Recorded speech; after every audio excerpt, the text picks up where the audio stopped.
Dynasty Nerds on Better Sports Network. Welcome back, everybody. It is the Dynasty Nerd Show. It is Wednesday night. I almost said Thursday, just out of habit. I almost said it was Thursday night. It is not Thursday night. It is Wednesday. We are just a little bit away from week 3. This time tomorrow, we will be watching that sweet, succulent football once again. But right now, we have got so many things to cover. I was talking about it with Heavy T right before this. This season already has been insane. It's been absolutely insane. Sedated Fork, what's up, my man? First one in every time. Consistency. Better boss, what's good? Yeah, it has been a lot. It has been a lot this season already. Lots of injuries. We're going to discuss quite a few injuries tonight. Talk about how those are going to affect your fantasy football season, short term, long term. Josh, what's up? Yeah, man, it's been a really brutal season. And Michael Anthony's here. Look, maybe I'm a prisoner of the moment, and that could be true. I could be a prisoner of the moment. But I'm trying to think back over the past decade or so of football.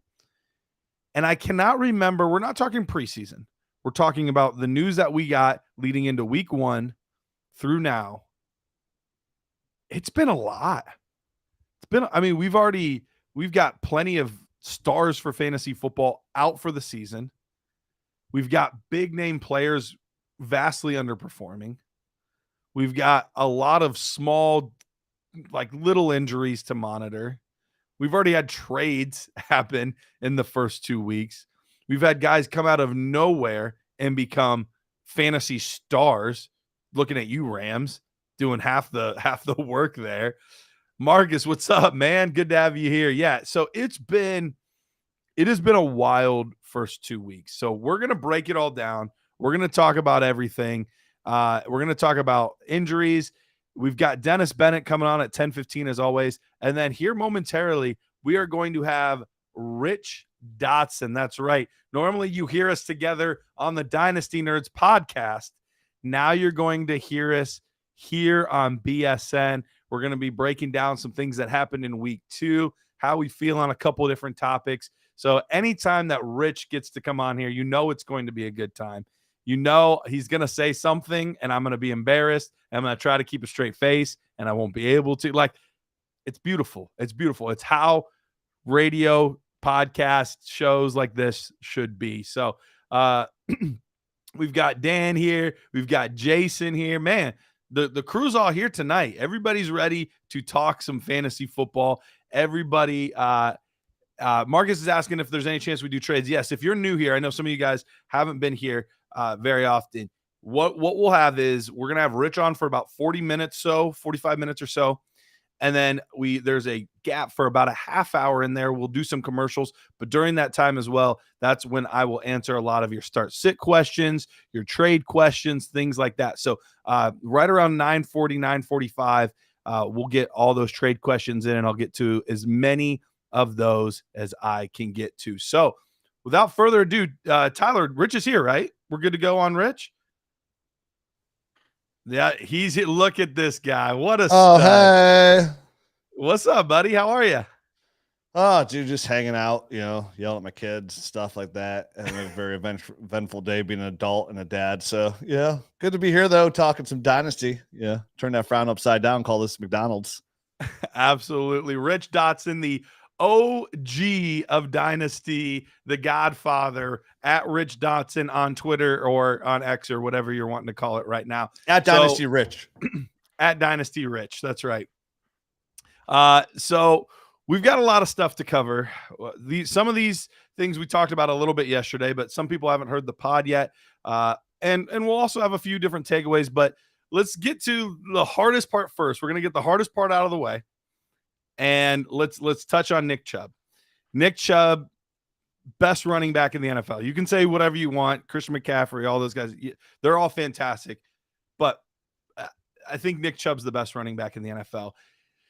What do we do now here? Because we have 4 that looked actually decent in his absence. Kareem Hunt signed today.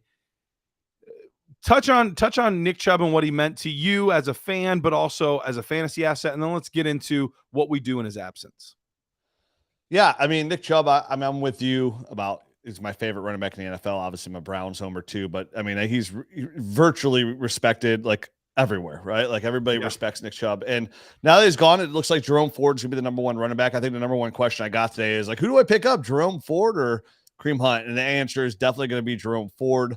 He'll be the number one at any time. Kareem Hunt could have been the number two, and he was a free agent instead. I heard from some sources out here that he was only offered a league minimum by those three other teams, which we thought with the Colts and the Saints. So, Nick Chubb's going to be the third down back, short, maybe short yardage guy here in Cleveland, and kind of what his role was before. The offense gets humming. I mean, at one point when it was him and Nick Chubb, Kareem Hunt put up running back numbers strictly on PPR usage. He has lost a step, to say the least. So we don't know how that's going to really translate to fantasy excellence, but to me, he's more of a stash right now, which is everybody's been doing like in Dynasty, but for the redraft, like you're picking him up, you're putting him on your roster, and you're going to see how it plays out. But right now, he's nothing more than a backup, no different than any other third down back in the NFL right now. Him, Jerick McKinnon, be just as excited about both. As far as Jerome Ford goes, what level of production are you expecting? Because he looked solid. He looked solid in his, brief time that we got to see him in the game against the Pittsburgh Steelers. Are we thinking high-end running back 2, low-end running back 2, running back 3? Like, what kind of level are we looking at?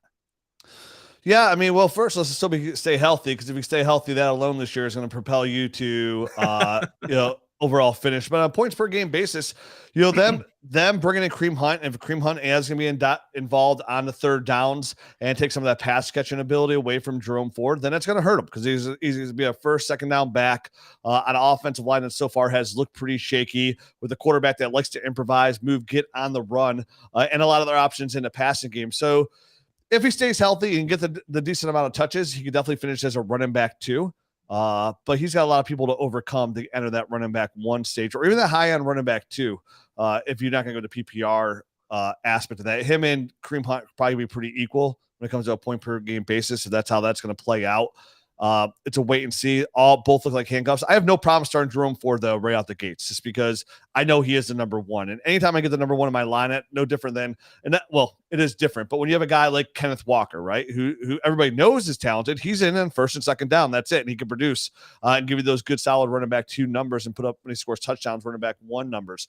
Can Jerome Ford do that? Possibly. I mean, look what he did in 3 quarters versus Pittsburgh. And he hit a big run, had over 100 yards rushing, and that was just in 3 quarters. And so for me, he is capable of breaking out a big run. He was a nice player there.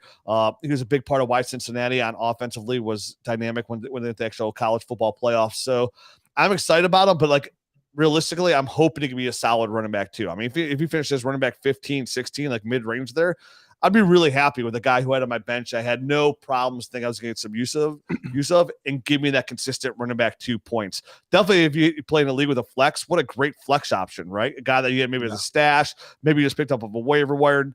Kyron Williams is in that same kind of boat. I'm sure a lot of people did not draft Puka Nacua there as well. So yeah, it's an exciting upside, and the mystery is unknown, right? We don't know what Jerome Ford's going to completely be in this offense. We know Nick Chubb has had a lot of success. We know Kareem Hunt has had success in this offense, definitely when he's been the main guy. So let's see if that can translate over to a guy who's super young, only in the second year in the NFL, didn't get any snaps last year, and that's Jerome Ford.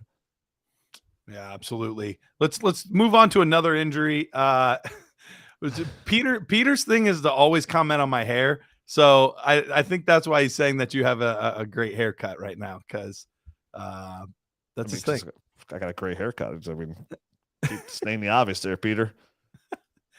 Joe Burrow. Joe Burrow's been a frustrating player so far this year. Obviously, he's been a dynasty darling in super flex leagues the past couple of years, but let's just call a spade a spade. He's looked bad. He's looked really bad the first couple of weeks.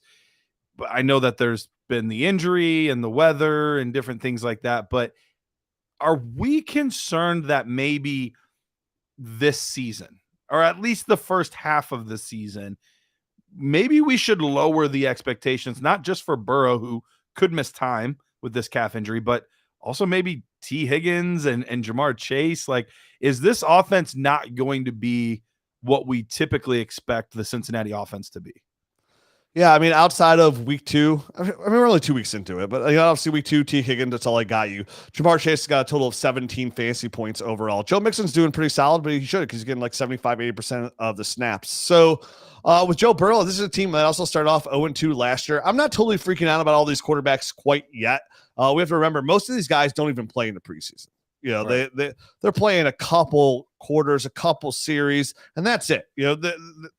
The league has switched over and made sure not even worth risking their high-end players in preseason, because that juice isn't worth the squeeze unless you get a joint practice in like week 1, week 2. That's kind of the extended preseason for these players. So, with Joe Burrow, we know he has that calf injury. He didn't have a lot of practice, so even a shorter preseason for him.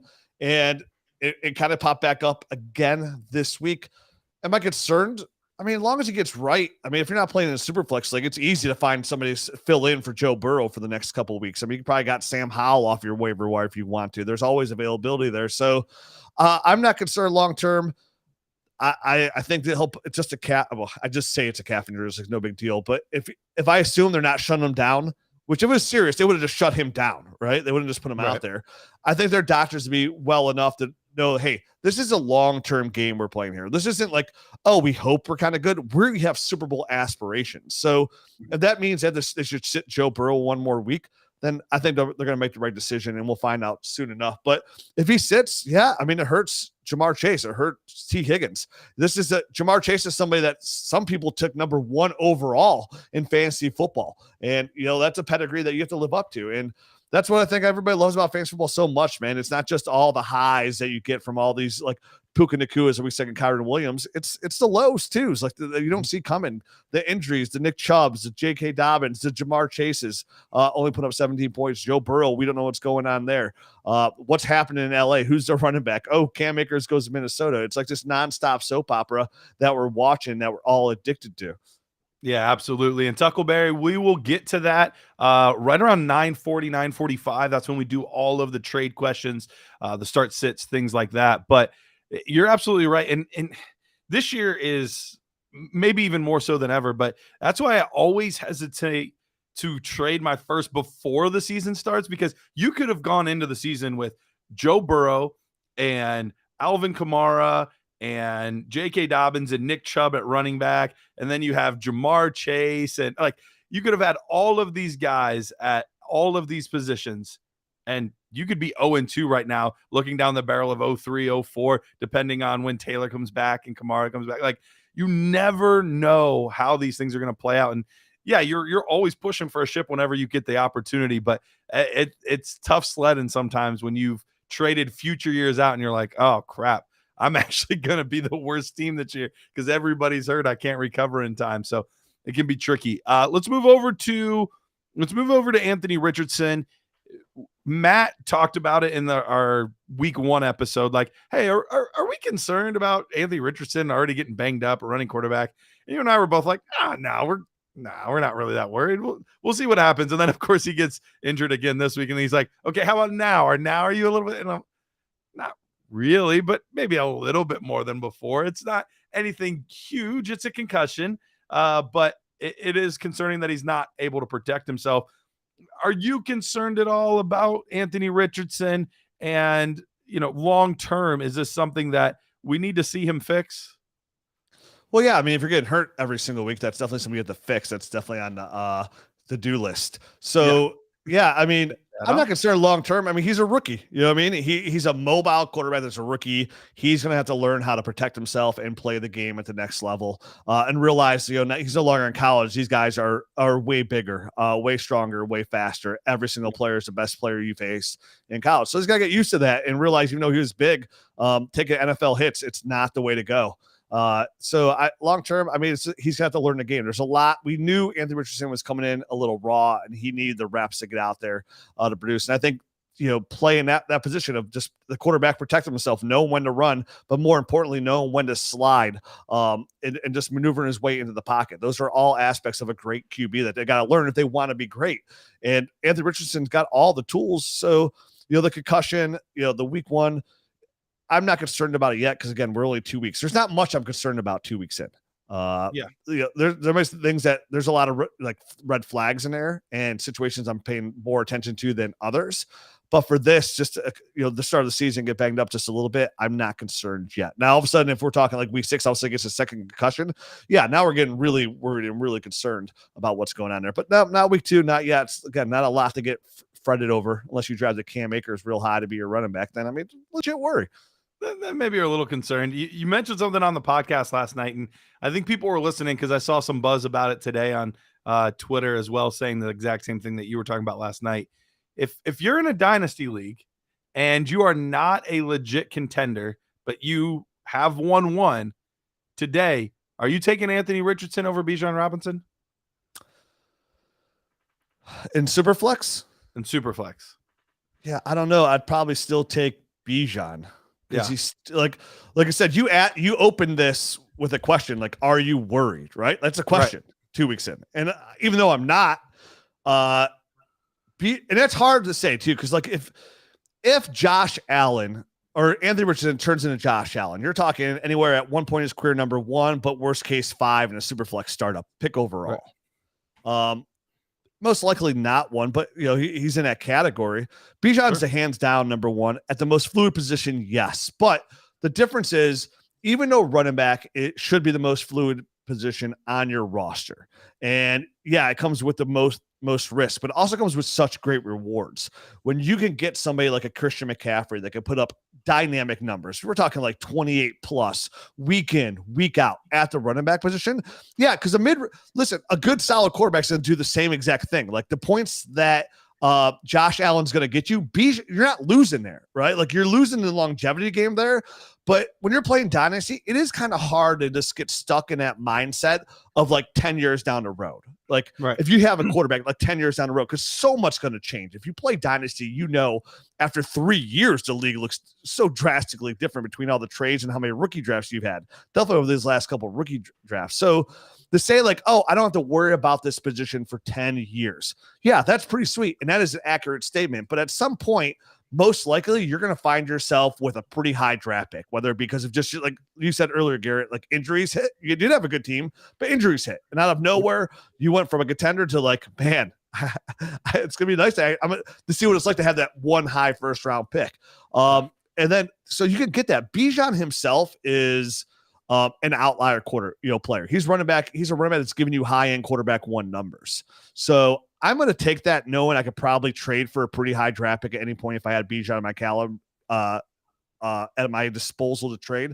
But at the same time, like I'm putting myself in position. Now, if I'm in full rebuild and I don't have any quarterbacks, I'm 100% taking Anthony Richardson. But outside of that, if I have this pick and I am good at quarterback, I'm definitely taking Bijan because he's one of those outliers. He's the Christian McCaffrey, right? The Jamal Charles, LaShawn McCoy, the Zeke Elliott's, and the Alvin Kamara's. Does he have to prove it? Yes. Am I speaking way too early? I mean, yeah, of course I am. But I mean, his college tape was some of the best college tape I've ever seen. And already I'm seeing him that translate smooth, just so smooth right into the NFL.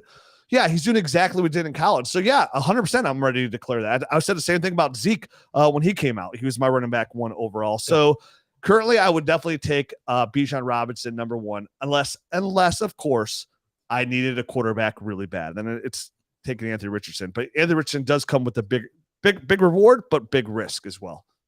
Yeah, and I think the thing about Bijan too is when you look at the gap between the number 1 overall quarterback in Patrick Mahomes and then the number 2 overall quarterback, number 3 overall quarterback, like the gap's not that big for fantasy football purposes. Like the gap between him and Josh Allen, between Mahomes and Justin Herbert, between Mahomes and Hurts, like the gap's not really that big.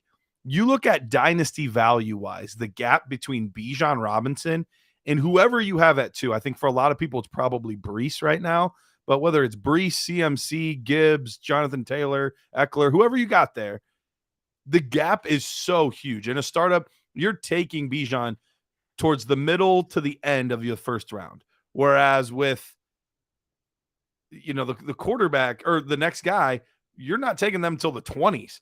Quarterback, you're taking them 1 and 2, so the gap is just so big between that running back and the next one, that I think that just makes such a big difference. There's a few other injuries on here. I don't want to spend too much time going through all of these injuries. A lot of guys, concussions, and we see guys like David Montgomery, Jamal Williams going to be out. But those were the two I did want to touch on. Montgomery and Williams, with them potentially missing some time, we might get the opportunity to see two rookies that we talked about, at length. We spend a lot of time on the Dynasty Nerds show breaking down rookie tape. That's one of the biggest things we do. It's one of the best things that we do. That's part of the reason we started the Nerd Herd, so that way people could get, both opportunities to hear all of our breakdowns. So two guys we talked about a lot was Gibbs and Kendre Miller. What should people expect out of those two players if we get an opportunity to see them a little bit more featured this week? It's gonna be real nice to see if Kendre Miller gets featured, just to see what he can do. He looked good in the preseason. We still don't know with I think it's his hamstring, right? Mm-hmm. I recall. If he's going to be a full go, then it'd be Tony Jones. But I'm excited to see him. But even excited as I may be, I mean, Alvin Kamara comes back next week. So when Alvin Kamara comes back, he's the star of the show. Right. With Jahmyr Gibbs, I mean, we have not seen him yet. Again, only 2 weeks. He has not been really used in between the tackles. And, that's a good statistic to see, but at the same time, it's meaninless because you had David Montgomery who would run between the tackles for you. So it was just unnecessary. You already had a running back that was capable of doing it and doing it well, mind you, in Detroit. So it's going to be way more exciting to see Jahmyr Gibbs, to see how he can be utilized as a 3-down running back, and how how the Lions anticipate that playing out for them. Because with a running back, you plug and play them. There's no hey, let's slowly work them in here. You can get them in here as long as they are up on the playbook, then they should be good to go. And for Jahmyr Gibbs, it's gonna be exciting to see how he handles that. What is his increased target share? Does that increase, or is it just between the tackles? And is it kind of somewhat disappointing because he's averaging 2.7 yards per rush? Right. So I'm way more excited about Gibbs. Kendre Miller, maybe some long term, but I don't think if Kamara's on a roster, we're not going to see his value in the passing game, which he didn't really do a lot in school, but we saw in the preseason he was making some catches. So yeah. No, I don't think we're just going to be able to see if he can do what I think we're all pretty confident he can do, be a first, second down kind of running back, kind of what we were talking about earlier about, Kenneth Walker and Jerome Ford. So definitely excited to see Gibbs. So a peek behind the curtain a little bit on the Dynasty Nerds podcast, as opposed to the BSN show. I make a show sheet every week for the Dynasty Nerds show, and we almost never get to everything that we're going to talk about. The show sheet always has topics that, hey, in case we have time, let's do this, or, a couple extra pick your poisons or whatever. And we almost never get to anything. So I thought I'd give the people that were listening tonight a little extra treat, and we'll touch on a couple of the things that we didn't touch on in the Dynasty Nerd show. You cool with that? Oh yeah, dude. That's, I don't even know what's on there, but I'm excited to talk about it. I can't help it. Yeah, I can't get all our stuff. I talk too much. It's all the stuff that you saw on the sheet yesterday, so it's nothing new. But let's do a couple of the extra pick your poisons that we ran out of time with. Okay. So pick your poison here. Would you rather, in a dynasty league, have Michael Pittman Jr. or Drake London?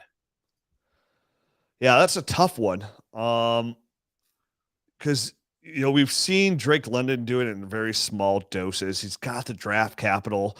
He's the clear number one there in Atlanta. I mean, Kyle Pitts. Don't even know who that. I don't know if Arthur Smith knows who that guy is. So it seems like he's really focused on there, and then dumping the ball off to Drake London. And he's young. And it's exciting.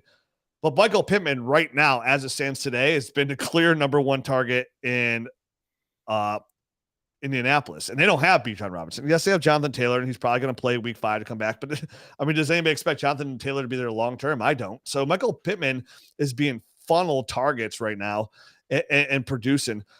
That's a tough one. If I had to pick one, God, with how good Anthony Richardson's been, and we know his quarterback, and it's already got that good rapport, I'd probably pick Michael Pittman Jr.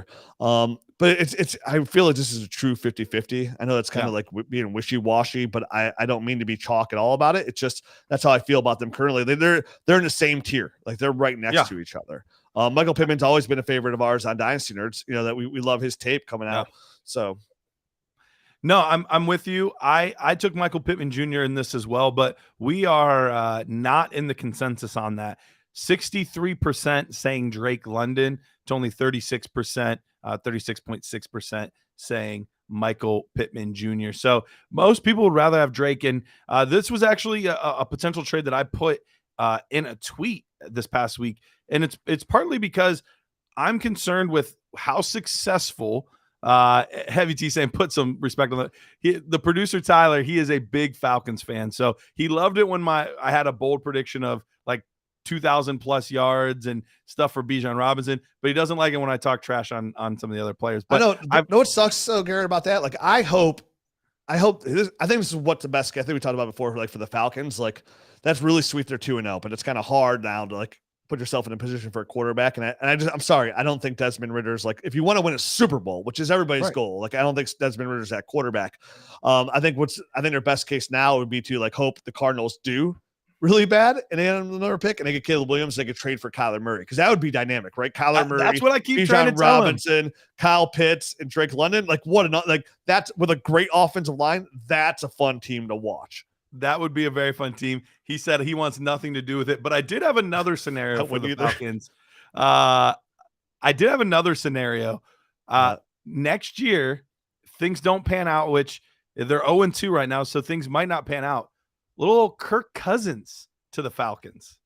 Not as high flying and sexy as Kyler Murray, but man, would he get those weapons involved? Yeah, that'd be a good fit, man. That'd be really good for Kyle Pitts. For sure. It would be. Already look what he's done for TJ Hawkinson there. They have two dynamic receivers now, just getting Jordan Addison, and of course they have Justin Jefferson. So that'd be great for Drake London and still give them room to bring in another solid number two, like a Jordan Addison down the road. That would be a really good offense too. I'd have no problem with Kirk Cousins. I don't think any team should have a problem with Kirk Cousins. He's a very solid quarterback. Like you could win a Super Bowl with Kirk Cousins. Like you could. I mean, it's not likely, but I mean, but you're telling me there's a chance. Yeah, baby. All right, let's get to the next one. This one feels a little gross. You know, a lot of the ones we talked about yesterday are guys that are performing well, but here's a couple guys that are not performing super great this year. Would you rather have Miles Sanders or Dameon Pierce? I think I would probably pick Miles Sanders just because he got that contract. But at the same time, I don't know how much that money is guaranteed. It's probably not much. Hopefully, it would be 2 years. It's basically 2 years, and then they have an out after 2 years. All right, so like I'm guaranteed then 2 years of Miles Sanders, who's a pretty solid running back, very viable in the passing game. Dameon Pierce, we saw a little bit so far this year, like he's been able to like catch the football, but still, I mean, he's not doing too great out there in Houston. They're really starting to throw the ball a ton. I'd probably take Miles Sanders here just for the PPR uptick and a little bit more security. Like nothing's guaranteed next to Dameon Pierce next year whatsoever. Miles Sanders is guaranteed next year if he's healthy with the contract.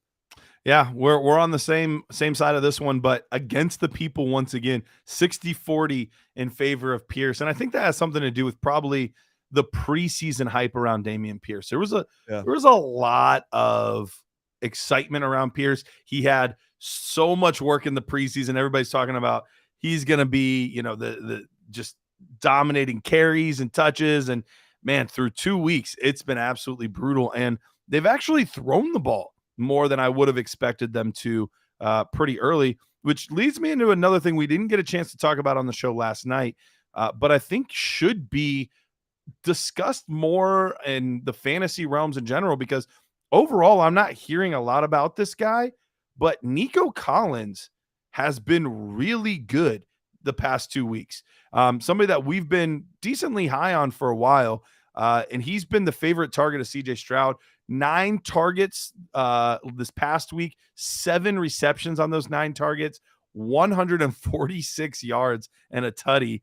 He also had a touchdown in week 1 to go with his 6 receptions for 80 yards on 11 targets. So 20 targets through 2 games. He's done a lot with them.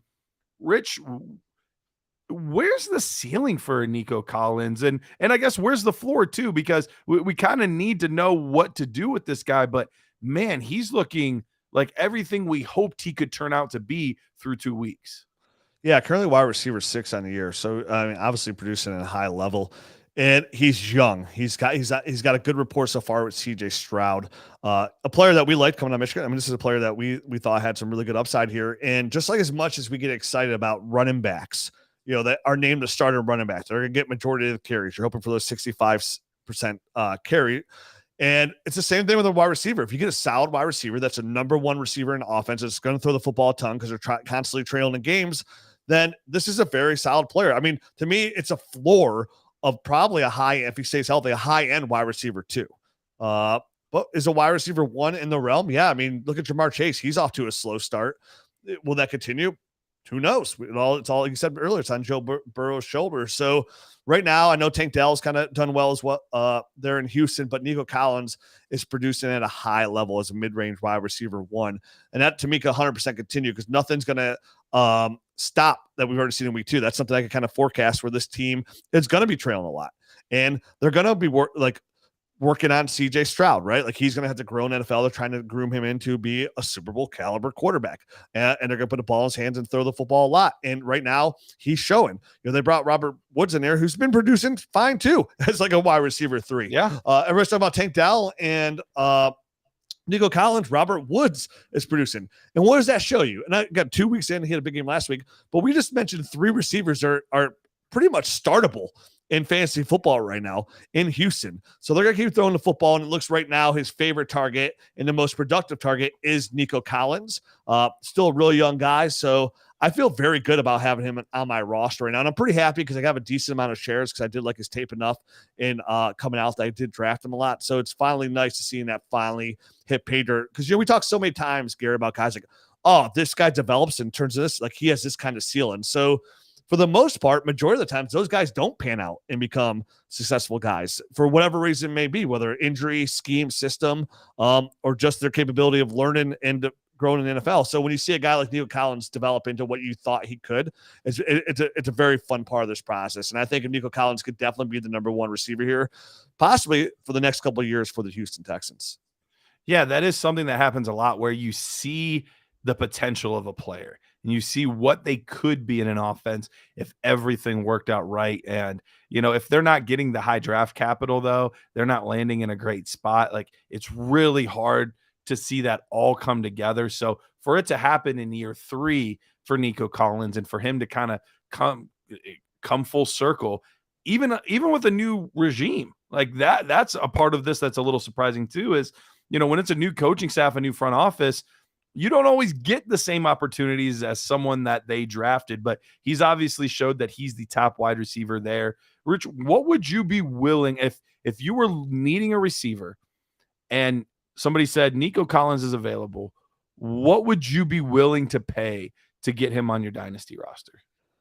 Yeah, I know it's funny, Garrett, is I had an offer today in a league where I have Nick Chubb and J.K. Dobbins. They were my number 2 running backs. I was pretty much a contender until that went down. And I have Nico Collins on that roster. And somebody offered me Dameon Pierce straight up or Nico Collins. And I need a running back. And I'm just really debating, do I just sell all my receivers, like my older receivers, like my Amari Coopers? Oh, don't do it. Don't do it. And not take Dameon Pierce and just kind of like try and get some draft capital back and use that and figure out my running back situation next year. And at the same time, like Nico Collins is my 5th receiver on his team. But so going back to that though, I believe in Nico enough where I am not really entertaining that offer because I think the ceiling could stay pretty close to this if all works out. Definitely if CJ Stroud hits, right? And like I said, Nico becomes that number 1 receiver. If I can get a guy I spent a 3rd round pick on, maybe a late second, but I think there are a lot of 3rd round picks there for Nico. Then I'm not. If you offer me a second, I'm not taking that. It's pretty close to his real draft capital. If he could give me wide receiver 15, if he could become Robert Woods, his teammate, right? Wide receiver 13 to 16 for 4 to 5 years, that's a home run in Dynasty. That's a championship caliber player that you got.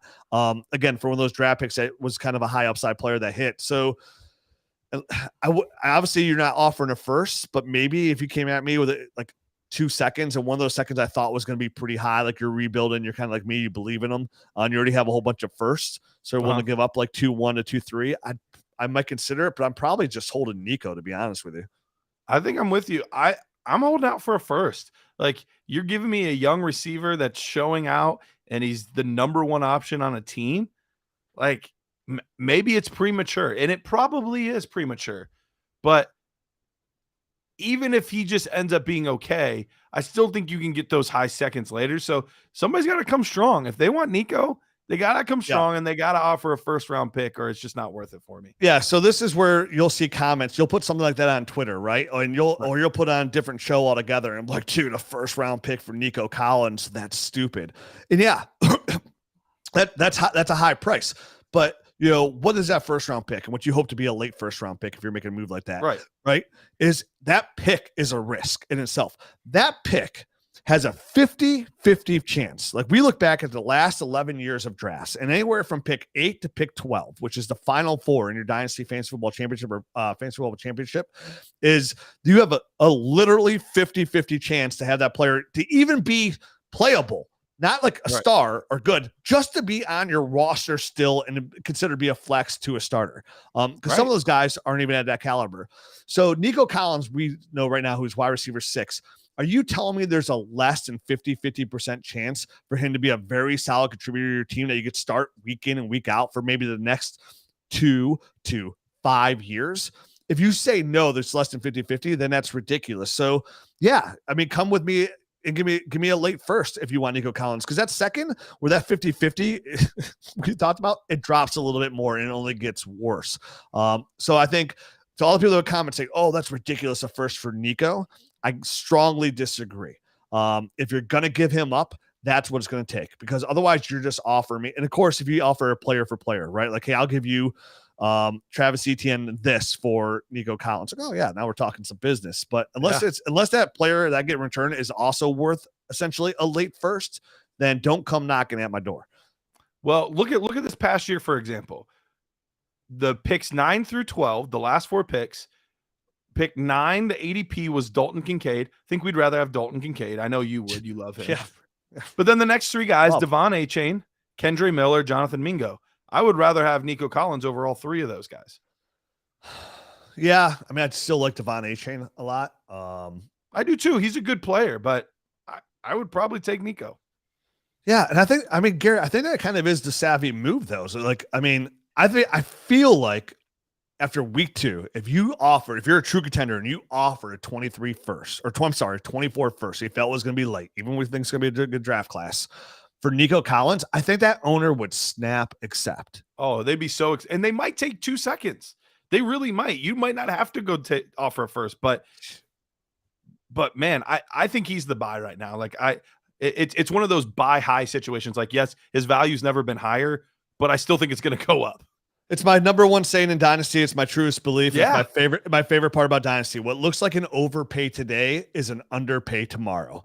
And that's what it is. And I'm right. I'm with you. Like, you offer the 2 seconds first just to see, like, honestly, throw a third in there, make it a little, like, put a little cherry on top, 2 seconds and a third. Cause that's what you'd want to at least get to the back end of the first, if you want to move up, and see if that gets it done. And if you do, it's risk, but it's all a risk. It's the funnest part about the game is taking that risk, getting frisky with the Dynasty. So for me, if that didn't get done and you really want a young wide receiver, throw out that late first.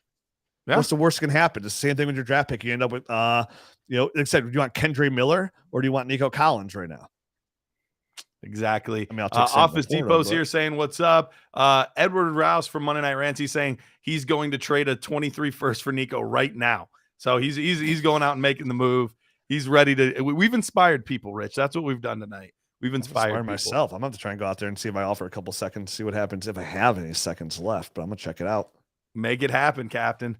All right, Rich. Well, thank you so much for coming on, joining me tonight, man. I really, really appreciate it. Remind everyone where they can find you, and you're the best at plugging the Nerd Herd. So give the folks a reason why they should join the Nerd Herd. Yeah, I'm on Twitter at Dynasty Rich. You can follow, check out the podcast. It's myself, it's Garret Price, Matt O'Hara. Comes out every Wednesday. Dynasty Nerds. We talk Dynasty. Kind of exactly what me and Garrett were doing here. That's exactly what we do on the podcast. Yep. And then, of course, dynastynerds.com. Check it out. And we have a great tool in your app store right now. It's a Dynasty GM, and you can see the sign behind me if you're watching. It says Nerd Herd. The Nerd Herd is basically just a giant Dynasty community, right? Like you join the Nerd Herd, you join the annually or monthly Dynasty Nerds, and you not only get access to great tools, you get access to film rooms, you get access to nerd scores, you get access to the Discord channel to talk to other like-minded Dynasty fantasy football players. So that's what we do. DynastyNerds.com. Check it out. Awesome, man. Thanks so much for hopping in. All right. Appreciate you, Garrett. See you soon. Yep, we'll see you. All right, guys. That's the OG of Dynasty, Rich Dotson. Really appreciate him coming on. If you are not, and I know a lot of you guys, if you're here, you probably listen to the Dynasty Nerds podcast. But if not, come check it out. Drops every single Wednesday. Talking Dynasty, talking all kinds of different stuff. And then we've got the Talking Dynasty. Reminded me, the Talking Dynasty show with myself, Jared Wackerly, who's also been on this show a time or two. So with that, let's take a quick break. Before I take the break, though, I want to remind you guys, this is the time of the show. I know a couple of you guys were asking, where we get into all the trade questions, the start sits, the overall dynasty strategy, however you want to approach it, any questions you got, that's the time to do it. So get your questions in there and we will get to them. We will be right back in a moment. Like Devon Levi started off in the friend zone and now like he could possibly be wife material. So it is exceptionally hard to trust a rookie goalie in the NHL. The kid is what? He's 21. Like, okay. And he is going to the Buffalo Sabres. But we've all agreed that the Buffalo Sabres are at least a somewhat better hockey team on paper. Again, it's hard to trust a rookie goalie. We've seen future Hall of Fame goalies like, Fleury in his first year struggle, right? Garret Price in his first year struggle. It is tough for goalies to come in and have success. That being said, nobody outside of maybe a Buffalo sports fan can tell me who the two goalies on their roster are, because I didn't know until this morning, until I was reminded that it was Eric Comrie and Ukko-Pekka Luukkonen. And I was like, okay, well, he has the crease to himself. So all he can do is lose it. That's all he can do. Buffalo is going to be a fun team to watch, which means maybe Devon Levi ends up in what I call the Martin Jones syndrome, which is a goals against average is pretty up there. Save percentage is not very good, but he's going to finish with 35 wins because he's just going to play a lot. And it's going to be that back and forth hockey. The Atlantic Division is not very good, right? There are some teams that are going to regress. So there's opportunities here for Buffalo to do well. And I think his over-under on wins is set at 24.5. So again, there's a lot of things that I may not trust about him, but as a 13th goalie off the board, and I think that is a reach at 13. I think a lot of people have him farther back than that. So he may be 13 on NHL.com's list, but you may end up and show up in your Yahoo or your ESPN draft and they haven't ranked probably outside of the top 20. So I would have no issue as a second goalie going with Levi, because like, who's taking his spot? Nobody. And volume at one point, if you're in a league that doesn't penalize you for losses, if you're in a league that rewards saves and save bonuses like, for daily, DraftKings does, he has all that working for him. So if it doesn't work out, all right, fine. Then you can go and pick up whoever is there. But it is his net to lose. I understand the risk. I will definitely take, because that's how you win championships, right? You got to take risks to win them. If you're safe, you're going to finish, eliminated in the first round and you had a good time. Or you can try to win the championship on draft day.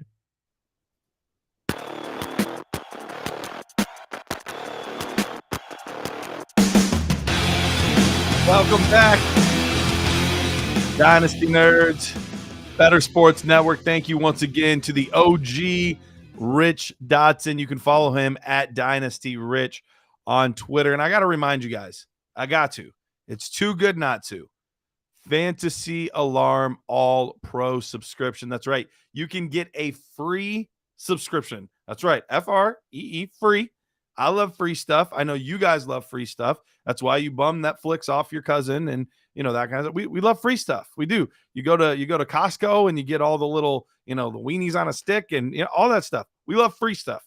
Head over to Fantasy Alarm. You can get their all pro subscription free for 7 days. All of the content, everything on there. Go to fantasyalarm.com. That is fantasyalarm.com. Heavy T says, hey, that Costco bit is a personal attack. It's not a personal attack. It's a testimony. Okay? It's a testimony, Tyler. I go there and I go from place to place to place and I try all the free goodies. I try all of them.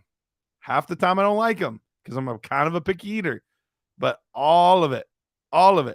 There you go. All right. Let's get to some of these trade questions. I know we had some down a little bit, so I got to make sure I get to all of them. Here we go. Start with Tuckleberry Finn. Tuckleberry Finn said, guys, I need to know JT or Kyle Pitts. My team is a contender, but struggling at 0-2. There are 2 killer teams in my 12-team league. I still have my own pick in 24. Lost Dobbins. Should I reload? It feels wrong. It does. It feels wrong to say, hey, here's a young 23-year-old tight end that has all the potential in the world, was a former first-round pick, athletic freak, unicorn has been thrown out when talking about Kyle Pitts. It feels wrong to say that I wouldn't pick him. But I'm taking Jonathan Taylor. If I'm a contender and I think legitimately I can still win. If you think like it's real unlikely, but like maybe, well then I'm not making a move for a running back on a team that's not a sure thing. But if it's a sure, I shouldn't say sure thing. Very confident that you can be one of the top teams going to the playoffs because we never know what will happen. We talked about that earlier. You never know what's going to happen. But if you look at your team right now and you say, I have one of the best teams in the league or one of the top 2 or 3 teams in the league, and I know that I am in that top tier, like I'm competing with all of these guys and I'm way better than everybody else down here, then I'm taking whatever I can get to help me to win a ship this year. And we talked about it on the Nerds Pod last night. I have a lot of faith in Jonathan Taylor moving forward. I really do. I think Jonathan Taylor has the capability of being a number 1 overall running back on the season, despite missing 4 games. I think he's that talented. We've seen him be the number 1 overall running back before. I think he can still be a top 12 guy this year. And what we've seen out of Anthony Richardson so far, assuming health, which fortunately seems like a bigger assumption than we would have originally wanted it to be. But that being said, if Anthony Richardson is the guy that we think he is, that's even less pressure on Jonathan Taylor than it was before. We saw Zach Moss have a good game. Jonathan Taylor is twice the running back that Zach Moss is. So I would take Jonathan Taylor. Now, if I'm more of a rebuild, no, I'm going to hold on to the tight end that has the longevity, that kind of thing. But in this season, I'm going to go with Jonathan Taylor to help me win a ship. Sedata Fork said, are the Jets really going to roll with Zach Wilson for the rest of the year? I don't know.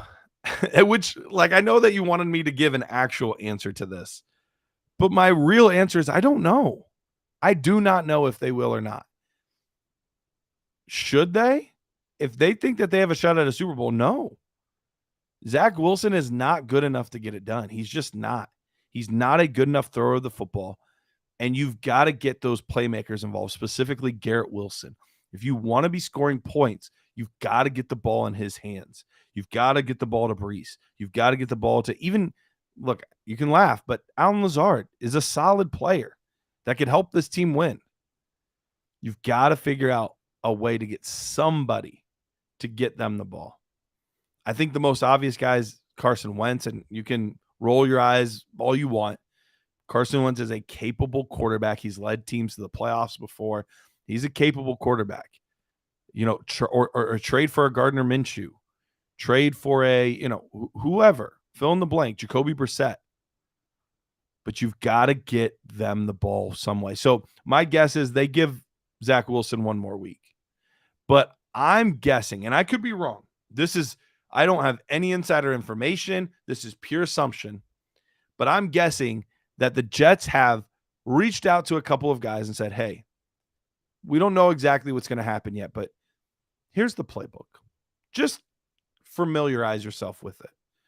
We want to give Zach Wilson another week, but we think we're going to, we don't want to look like we're abandoning him right away, but we think that we're going to be looking at other quarterbacks. It would not shock me in the least if they've done that to guys like Carson Wentz. Or, they can't do it to anybody that's already on a team, but some of these free agent guys would not shock me in the least. So I think they're going to give Zach Wilson one more week. But then after that, I think they're bringing in somebody else. And that will be so much better for all of the options. So much better than the option that they have right now in Zach Wilson. All right, let me move back up here.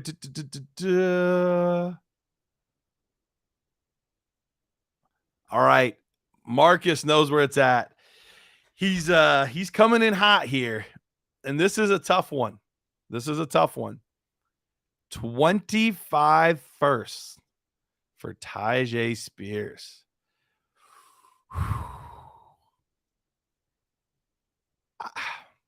It's risky. It's absolutely risky, and it is an overpay at the moment. So let me clarify with that. Like, you are overpaying based on the current market by paying a 25 first to get Spears. But if you're a contender, I would do it. I would. I gave this guy the same exact grade as Jahmyr Gibbs. He was tied for the RB2 in the class for me. So if you think Gibbs could, within the next 2 or 3 years, be more than worth a late 25 first, then I think within the next couple of years, Spears is going to be in a similar spot. They're already giving him a huge workload compared to what other guys get when they have somebody the caliber of Derrick Henry. Derrick Henry is an all-world running back, but they're already looking towards the future. In week 1, Spears outsnapped Henry. He didn't outsnap him this week, but he was used a lot in big situations. He had a big overtime run. He was used in the passing game some. I would still like to see more utilization in the passing game, but using the passing game some. And he had 8 carries for 49 yards. Even after the game, Vrabel was talking about how good Spears looks and how if they can figure out how to block for him, he's going to be breaking off 30, 40, 50-yard runs. PFF has rated him the number 1 running back so far on the season and number 3 in pass protection. He's doing everything that you would want a young rookie to do. So is it overpaying based on what the current market is charging? Yes. Would I still be willing to do it? Yes, I would. A 25 first, it's not even this year's class. It's the following years. 25 first is worth it for Tyjae Spears. All right. Hi, Dan says, thoughts on making a move on Kamara or Taylor? So I already touched on Taylor a little bit. And I think Kamara's in a similar boat. Now, you're not going to get the same longevity out of Alvin Kamara that you are out of Jonathan Taylor. Jonathan Taylor, 2 or 3 years younger there. So you got a little bit more time with him than you probably do with Alvin Kamara. But Alvin Kamara, based on how this season's going and how many running backs are dropping, if you have the inside track to be able to get somebody like that before he comes back, because once he comes back, it's going to be really tough to get him. So I am absolutely willing to go get both of those guys. I think both of those guys have the opportunity to have a really good season. So I would be more than willing to go. Now, it depends on the price. But yes, I'm in overall for a contender to make a move on Alvin Kamara or Jonathan Taylor. All right, Sedated Fork said, I just pulled off a trade today, 14-team Superflex. I sold Kyron Williams for Jamison Williams. Thought it was a good trade for both, but a little concerned that Kyron could be legit. Talk me off the ledge. So the concept of the trade, I have no issue with. The concept of selling high, especially if you're not a contender. If you're a contender, I want to hold on to Kyron because he's getting an absurd workload. But if you're not a contender I love the concept of trading a former backup running back that has been boosted because of opportunity and trading him for a young receiver that I like. The only potential issue is I'm a little worried about Jameson Williams. I'm not convinced on him. I'm worried about how slow things have started for him. Last year he didn't play great. Wasn't bad, but he didn't look great, but he was recovering from the ACL and all this stuff. So I would have probably picked a different receiver, but I'm with you on the concept. So if you believe in Jameson Williams, then I would be willing to do that. All right. Office Depot says start 1, Josh Reynolds, Mims, Thielen, Dobbs, Kendre Miller, or Sky. Leaning towards Reynolds, which is wild. So let me pull up my weekly ranks here. And because I think I know who I would select, but I want to make sure that I'm seeing it all right. So we've got Thielen, Dobbs, Mims, Reynolds. I can say for sure Kendre and Sky right now, although Sky did have a nice little bounce back game this week. I'm probably not doing him. And Miller, I don't know if he's fully healthy, so that concerns me. I'd hate to get a goose egg because of injury. Could he blow up? Sure, but I'd hate to get that goose egg. So man, it's a tough call. This week, the Lions they've got Atlanta this week. Dubs has New Orleans, which is a better defense. Yeah, I think that's going to be a little bit of a shootout, Atlanta and Detroit. So I think I would take Reynolds as well. Edward Rouse says, literally just traded my 24th first. He said, I'm 2-0 and the most points for Nico. Accepted. Look at that. We're already changing lives here. People are already making moves off this stuff. Yeah, if you think your pick is going to be a bottom 3 pick, I would rather have Nico Collins than a bottom 3 pick in the first round. I would, for what it's worth. All right. Let's see. I don't see a name above it, but it says, did I lose this trade?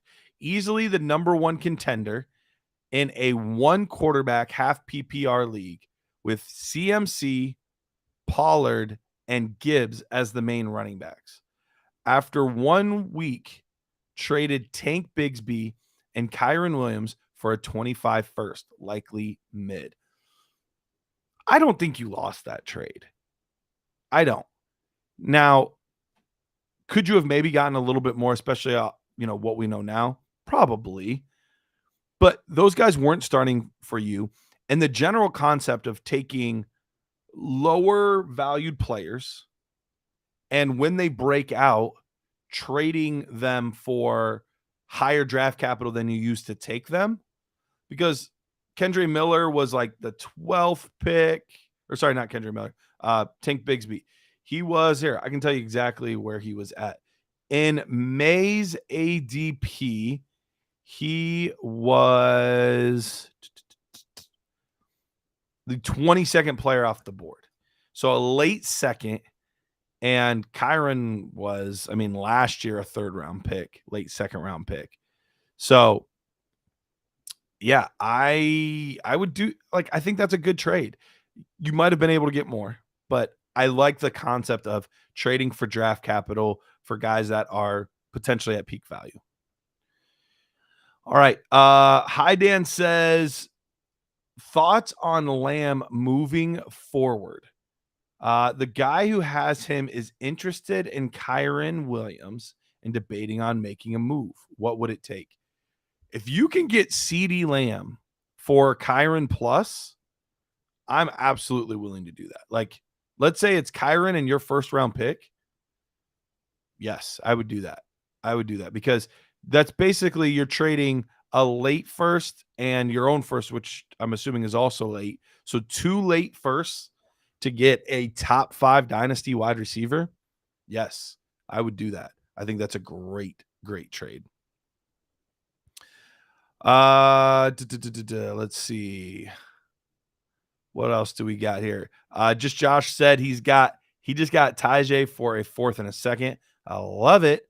Hydan says, what do you think it would take to get Kamara? You would probably have to pay a late first. I would like to not have to give a first. So I would see if I could give like a 2nd and like the one guy just did, Tank Bigsby. Something like that. A player that's got some upside and a 2nd for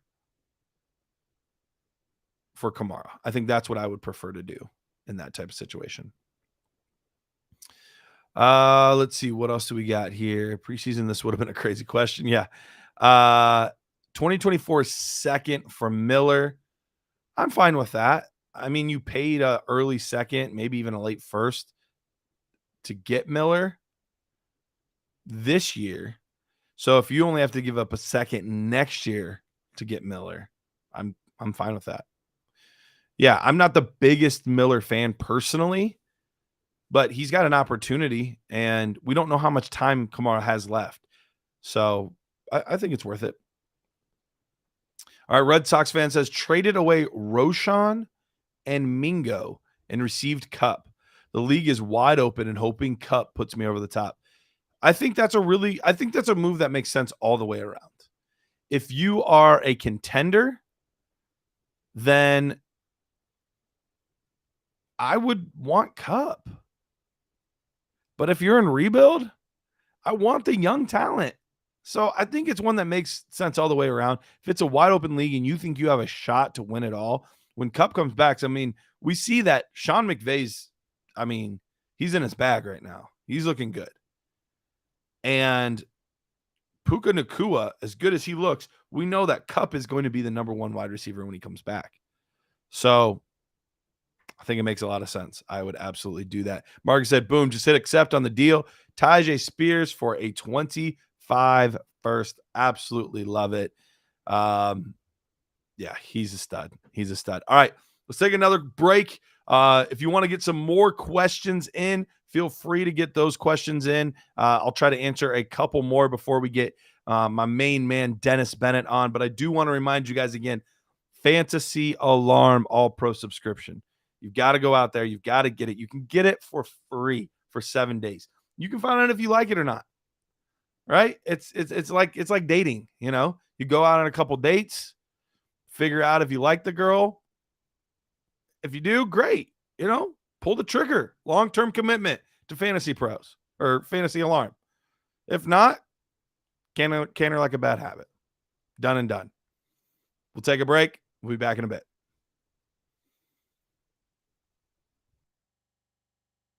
Oh boy, we got a big one. We got a big card here. We got. Let's go. We got a super rookie.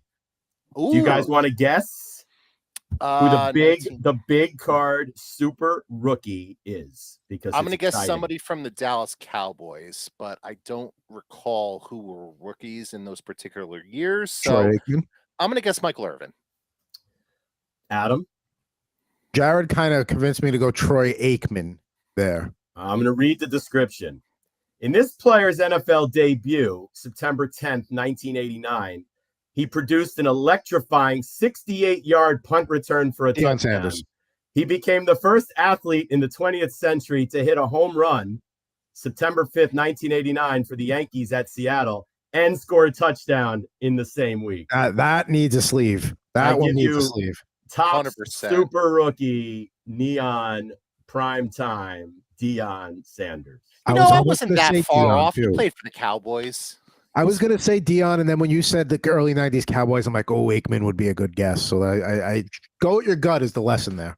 And there it is, the white and red Falcon jerseys that you said Deion came in with before they changed to black. That was because the starting lineup for Deion his rookie year has got the red helmet with the white jersey. Now look at that do. I mean, are you kidding me with that hair?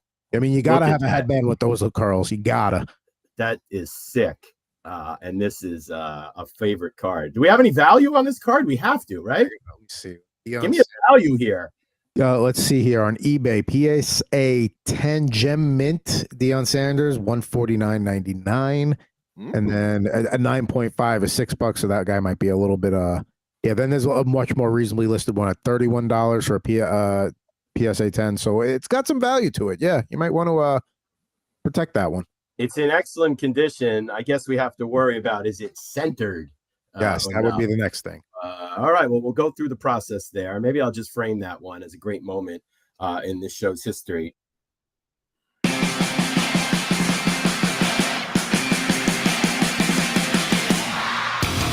Oh, we are back. Dynasty nerds. We're making trades. That's right, Ed. Does anybody actually call you Ed? I went to say Edward and then just said Ed. And it felt wrong coming off my tongue. Yeah, let me know. Do you go by Edward only? Or do you go by Ed? Or maybe Eddie? Or Edith? I think it's Edith for sure. All right. Michael Anthony says, speaking of Tyler said, please stop while you're ahead. The problem was I'm not sure that I was ahead. I think that's the issue here. Michael Anthony says, speaking of Puka, I think he is going to be a great second wide receiver. Kind of liked him coming out as a sleeper. You know what?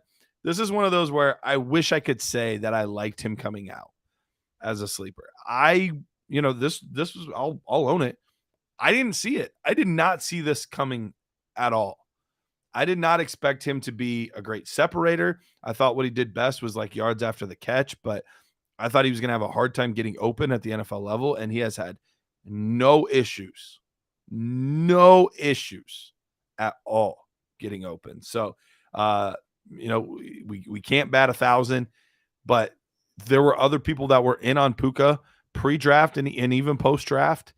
And I think the hype started building, later on in the preseason once we saw how involved he was and whatnot with Cooper Kupp out. But I wish I could say I was one of those guys that was in, because clearly he looks like the guy. He does. He really looks like the guy. And we did a redraft actually yesterday on the Dynasty Nerds podcast, and he was the second wide receiver off the board. So JSN went at pick 6 in the first round. And then Puka, who in a lot of rookie drafts was going 3rd, 4th, sometimes even 5th round, he went as early as the 7th overall pick when we redrafted. Matt took him as the 7th overall pick. Michael said, thanks to the Dynasty Nerds film room, I got to see some Puka. Yeah, that's where you get. Look, I know it seems like I'm just selling our own product, and I'm just pushing ads and whatnot. Look, there's a reason I talk about the Nerd Herd subscription. It's not because I'm just trying to sell it and make money. Like, you want to go watch all 22 tape? Good luck finding it and finding it cut up and to the quality that it is in the Dynasty Nerds film. Like, you're just not, especially the volume. We have so many players,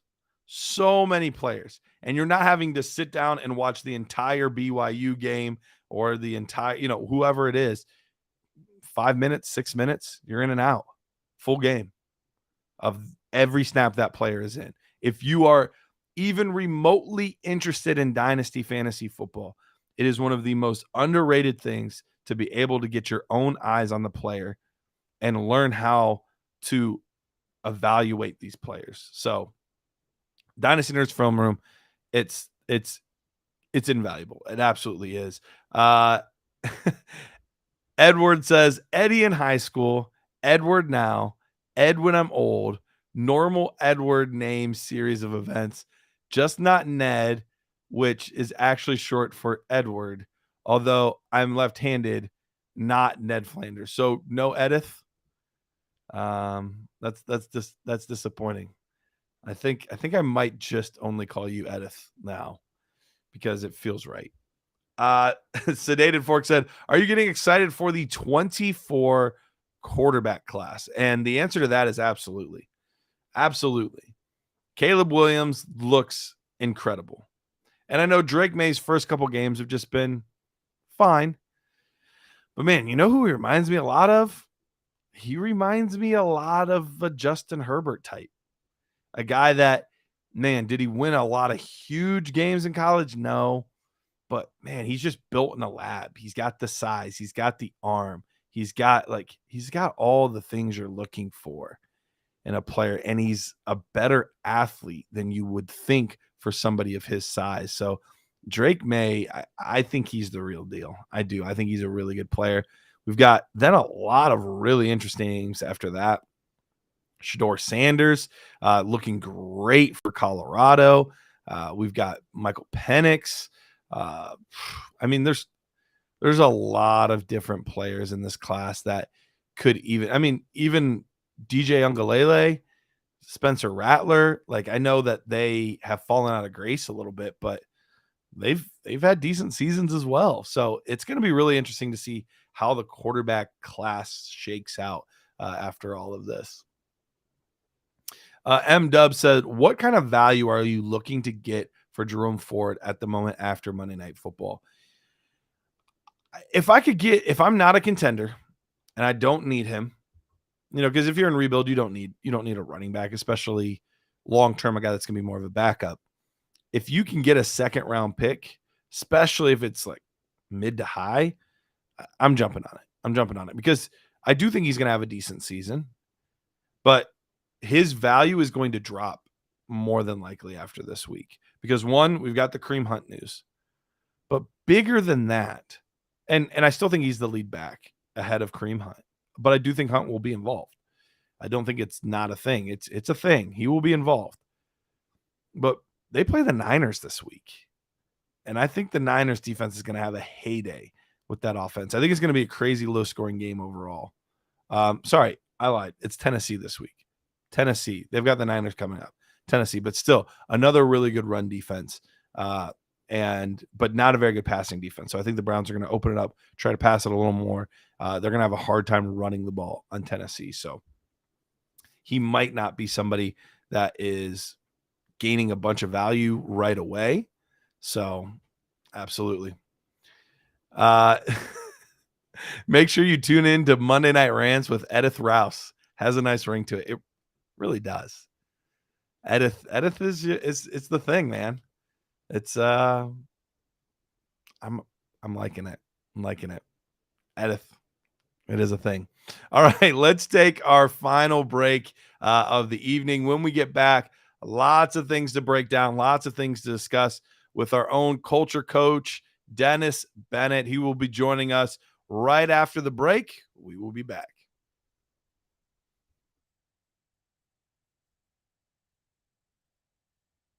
What can we expect from you out there on the track tonight? Listen, I have a wife, 2 kids. I have, full-time jobs. I'm never nervous. I don't even know what that word means. Can you explain what nervous means? No. I'm ready to have fun. I've never done anything like this before. I got asked to be a part of this. This is fascinating. Like, it's so cool to just look around and see what goes on here. So I'm just excited to get out on the horse. And you want trash talk? Is that what you're asking me for? No trash talk. I hope everyone does well. All right. Everyone's going to do well, but it has to be a winner. So give me your trifecta. Who's going to come in first, second, and third? Heat. I will go Maria 1, me 2, Willie 3, Moose goes 4th. Well, it's very simple. I won this event last year. I won my heat, and so the defending champ has to be the favorite. Now, that makes me a little nervous just because I feel like it's hard to repeat. There's a little pressure when you're the favorite, but that being said, I'm still optimistic. So your heat, it's you, yes. Moose and Keith from Better Sports Network, and Willie Colon. I think Keith might be my stiffest competition, and I asked for this because I actually recruited Keith, if you didn't know. So Keith, if you win, you're welcome. Malusis is very good. I mean, he knows what he's doing, but I'm going to go with Maria. Keith is waving to the crowd. He must pay attention because they're off. It's Mark Malusis going for the lead. Maria Marino on the outside, and now Keith Irizarry on the outside with speed, and they're 3 wide into the first turn. Woo! Mark Malusis is locked in for his life. 138 and 2. They're into the stretch. Sportscasters Derby 2. And still in front, Keith Irizarry. And now Mark Malusis is trying to squeeze on through. Come on! Come on! Let's go! there is Ari. Keith, you did it all the way, wire to wire, over Mark Malusis. Awesome! That was so cool. The champ is here. Keith, what was it like being out there? Adrenaline rush. You were doing the Instagram live, so there was no panic. You looked cool, calm, collected the whole time, and you won it. I felt really comfortable. I did. Like, I know you were joking with me before. Are you nervous? Are you whatever? What are you? David, the driver, was awesome. He's like, we're gonna win this. I said, all right, let's win this. And he said, let's go. Yeah, I just felt really comfortable. I did. It was fun. We're in the lead. I got Maria Marino on the right side of me, and I'm like, oh my gosh, she's gonna beat us, right? And then out of nowhere, you see Moose coming up this way, and we feel him breathing down our neck. And I'm like, Moose no, on the loose. Watch out. Moose was definitely on the loose, and we just got Moose by a neck, a nose, whatever you want to call it. Yeah, but again, all of this for a great cause, and it was absolutely awesome to do this. It was cool. All right, Keith, congratulations, and no matter what, you could always hold this over Moose's head. Yeah!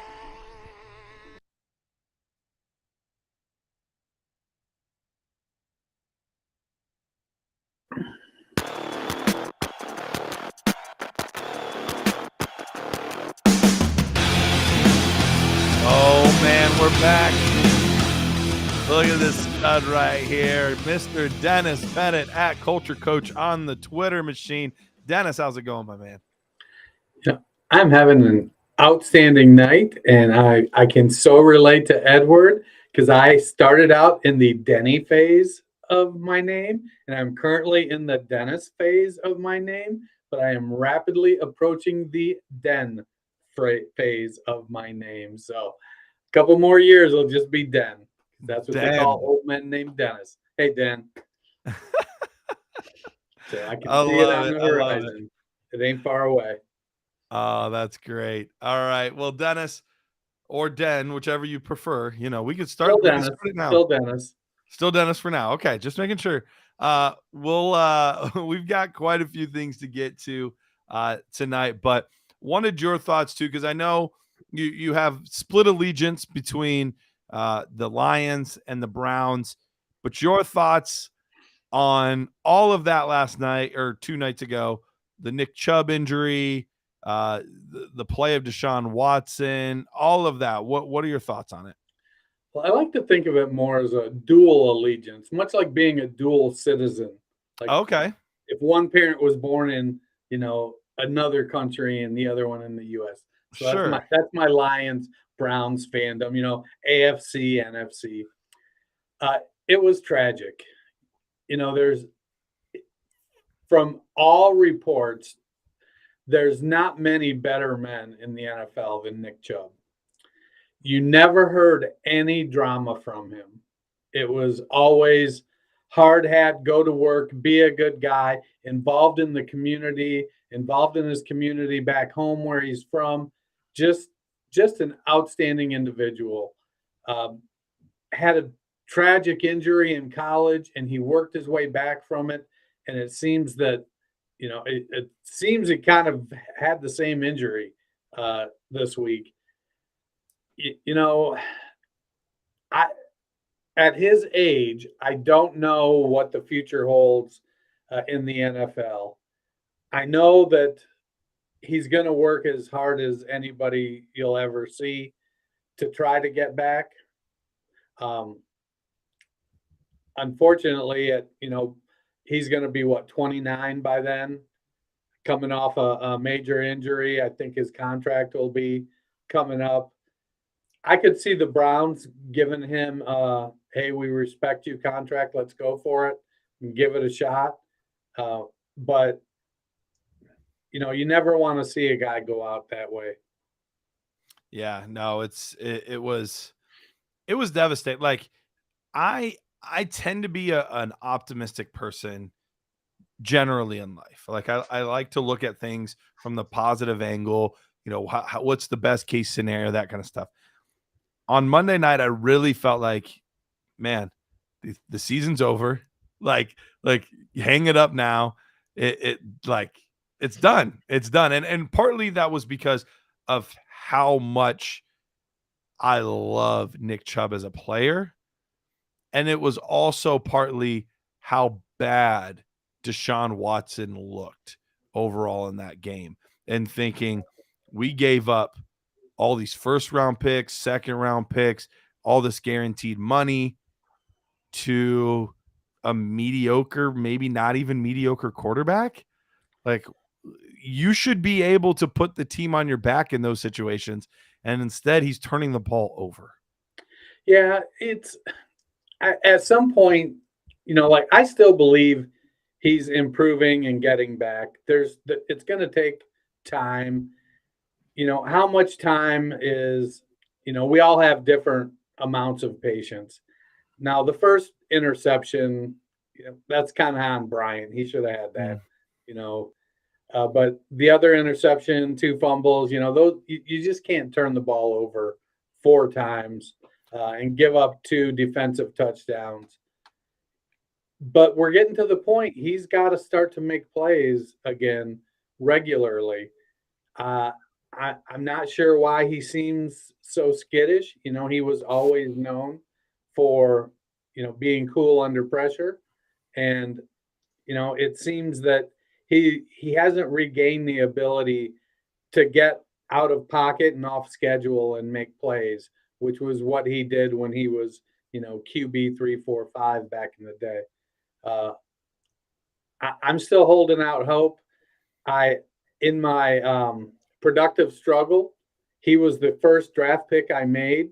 I traded up from 209 to 207, and I was riding that, feeling pretty good. And then, because I felt like he was the last QB in that tier. Sure. I went to bed Monday night, maybe last night, as I was getting ready for bed. My other quarterback I drafted there was Jordan Love, who's playing well. Yeah. And as I was getting ready to go to bed, a trade popped into my mailbox. Jordan Love, who was it? Jordan Love, a 3rd-round pick, Marquise Brown, and somebody else for Joe Burrow, Deontay Johnson, a 25 first, and Jake Browning. I'm like, I don't need Joe Burrow this year. Yeah, I'll take it. So right now, I'm sitting on Watson and Burrow and looking like. Wait, hold on. You gave up. Hold on. Let me make sure I'm getting this right. You gave up more or less Jordan Love, Marquise Brown in a 3rd, and you got back Joe Burrow and a 1st? There's one more player that is worth mentioning that I gave up. Let me see. Let me find it. I got it right here. Kyron Williams. So he's barely worth mentioning. I mean, he's helpful for this year, and clearly this was somebody that thinks they can win this year because they're worried about the injury to Joe Burrow, so they want Jordan Love, which still is kind of a riskier player to bet on for a win now. I agree. We don't have a huge sample size, so I think you made out like a bandit on that. I agree. I did not try to negotiate. No, you just smash accept and say thank you, sir. Have I fallen asleep and not woke up? I just, and so I was like, well, I don't need Burrow. I think Jordan Love's been playing great. I think I was just looking on Fantasy Pros. I think he's QB 2 or 3 through 2 games. But still, I'm not sure how sustainable that is. I mean, it would be completely unfathomable that he plays at the level of Favre or Rodgers for an extended amount of time. Could he be good? Could he be QB 10 to 15 for several years? Probably. That's more likely than, being QB 2, which, is kind of Burrow's territory. So I was just like, man, I'm down for that. I think that's one of those will be fine by next year. I could be looking at starting Caleb Williams and Joe Burrow next year. That's one of those situations where you look at the trade and then you head to Twitter to make sure you didn't miss some like crazy news like, hey, Joe Burrow's hand just got cut off. Like, something like that where like, what? Well, so, and I got a 25 first as well. So I'm sitting right now. I have 424 first and 425 first. Well, that makes you feel a little better about the Deshaun Watson pick now. It doesn't hurt as bad. Yeah, we'll see how it goes. But I was like, man, I'm like, I just can't. I gotta take that and not talk about it. Yeah, absolutely. You just smash accept, say thank you, sir. And the other guys, he's 1-1, but he's caught a tough break. His team is built to win. He's going for it, and he's like, I'm all in. He's like pushing the chips in. Hollywood Brown's playing good. Kyron Williams playing good. Jordan Love is playing. They'll help him this year. Yeah. Well, we're talking a lot about quarterbacks right now. So let's get into one of the things we wanted to talk about tonight. These rookie quarterbacks, second-year quarterbacks, like these young quarterbacks and kind of the state we're in football-wise. So where did you want to start with this one, Dennis? You know, I guess I wanted to start at last year's QB class. You know, Kenny Pickett's hasn't played great so far this year. He was the lone first-round draft pick, and I really felt like he was going to take a step this year. In 2022, he had the 6th highest time to throw of QBs with over 175 dropbacks. This year, he has the 11th highest time to throw through 2 games. So he's getting a little bit more pressure. His completion percentage has dropped from 63 to 60.5. And coming into the year, it felt like, you know, they added an offensive lineman. They were going to gel. They had really good weapons. And I get it. Deontay Johnson is out. His YPA has dropped a couple tenths of a yard. It seems to be going in the opposite direction for him. Like, if that defense didn't get 2 defensive turnovers Monday night, honestly, I don't know that the Steelers would have won. And no. A lot of people want to bang on, Najee Harris. You know, Najee's still fine. He is what he is. He's a volume back. And if you're only going to give him 10 touches, he's not going to produce for you like you want. Right. But Pickett, he needs to kind of start to step up and make more plays. They can't just be the crossing to George Pickens where every Browns defender was 8 yards off him. I mean, right. I could have caught that one. No, I couldn't have outran everybody to the end zone, but that was open enough. I could have caught it. Right. And Pickett just has to make more plays. I like him, but it feels like he's showing that he's really kind of a Derek Carr. And that might even be a little bit generous because Derek Carr had some pretty nice years early on. So far, Kenny Pickett had a pretty rough year, fantasy-wise and real-life-wise, and he started off the year rough. Now, the only small bit of grace that I'll give him is that he's played 2 really tough defenses in his first 2 games. If we're still seeing this in another week or 2, then I'm getting close to hitting the panic button because we should be seeing a little bit more out of him, a little bit better out of him. Than we've seen so far. The rest of the class last year, it was a really interesting class because he was the lone first-round pick and the lone second-round pick. Yep. Then we had 3 guys go in the 3rd round, which 2 of those 3 guys we've gotten to see a little bit from. And then arguably the best was the 5th-round pick in Sam Howell, who a lot of people, including myself, thought was going to be the number 1 guy in the class pre-draft, and then leading into the draft, you were starting to hear rumblings that, well, maybe not. Maybe it's Willis and maybe it's Pickett and all this kind of stuff. But where are we at with the rest of the class, Dennis? So Ritter is a conundrum because some of his metrics are shaping up really nicely. High completion percentage. His YPA is up from 6.2 to 7 yards. But he's only throwing for 176 yards per game, and Arthur Smith just isn't giving him opportunities. So I don't know. It doesn't feel like he's going to be a producer yet. We'll see where it goes as time goes on. And it was great for Drake London last week not so great for Kyle Pitts. He's got to be able to support two of them, even with the great running game. Pitts and London should be able to produce. Forget Mac Hollins. You got to, give me Olamide Zaccheaus back. That way they don't feel the urge to have to throw to him. But I think Ritter, he's going to be okay, but he's going to be a very middling guy unless he starts to run a little bit more. They just have to they have to get better with big plays.